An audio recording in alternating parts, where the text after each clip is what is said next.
Hey guys, so in my first video, I was yapping a bunch about time travel, and this video, I'm going to be continuing to talk about that, but I'm also going to be talking about parallel universes and how those could exist. So, first key concept to understand is general relativity. This theory states that time is not absolute. The more that an object stretches the fabric of time, the slower it will go in that area, like the time in the area. This can be referred to as gravitational time dilation. Near a black hole, the fabric of space-time is so stretched out that a person approaching the middle of a black hole after going through the process of spaghettification, which if you watch my first video, you know is getting stretched out around it, the outside observer would see them come to a stop. This is because as a person approaches the event horizon, that is where time starts to stretch out so much that not even light can escape the force. It is so immense that from a great distance, NASA was able to record the sound waves emitted from it with an electromagnetic acoustic transducer and turn the waves into audible sound waves that can be heard. As the person goes into the middle of the black hole, they would fall into the singularity. This is where the hole is stretched out into a finitely narrow cone.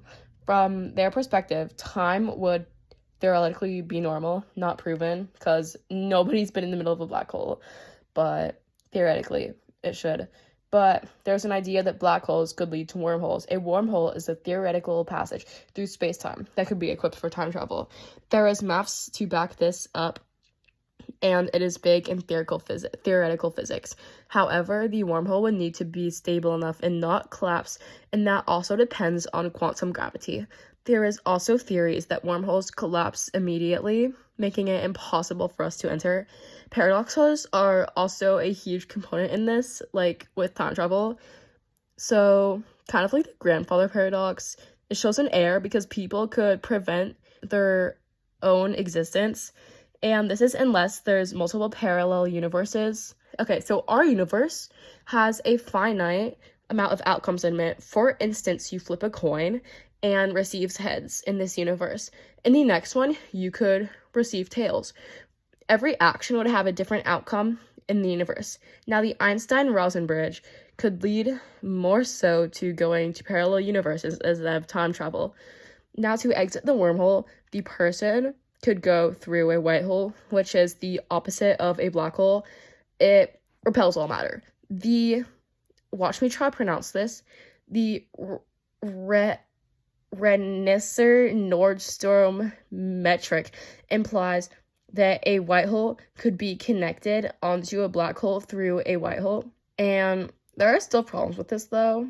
Even though the problem with the paradoxes is fixed, there's still some with, like, exotic matter. For the wormhole to stay open and not collapse, you would need exotic matter with negative energy to go through it to counterbalance the gravitational forces that could lead to the collapse of the wormhole. The whole idea of traveling into dimensions is only proven in theoretical math and theory, not in true proven physics. This is like the Banach-Tarski paradox, because although it's possible mathematically, it's not possible physically because it violates the rules of mass and volume. This is because it concites, I'm sorry, my pronunciation is terrible. I go to speech therapy, but it concites the abstract math and geometry. So in theory, traveling into different universes is possible as abstract mathematics, but not physically. Sorry if I'm like stuttering a bunch, or skipping over words. That's because I'm like reading this from a thing that I wrote, because I can't just like yap a whole essay without, properly knowing what I'm going to say next. So I typed a thing up and I'm just reading what I wrote. So anyways, bye. If you have like any questions, ask me, but I honestly probably won't know the answer. So bye, guys.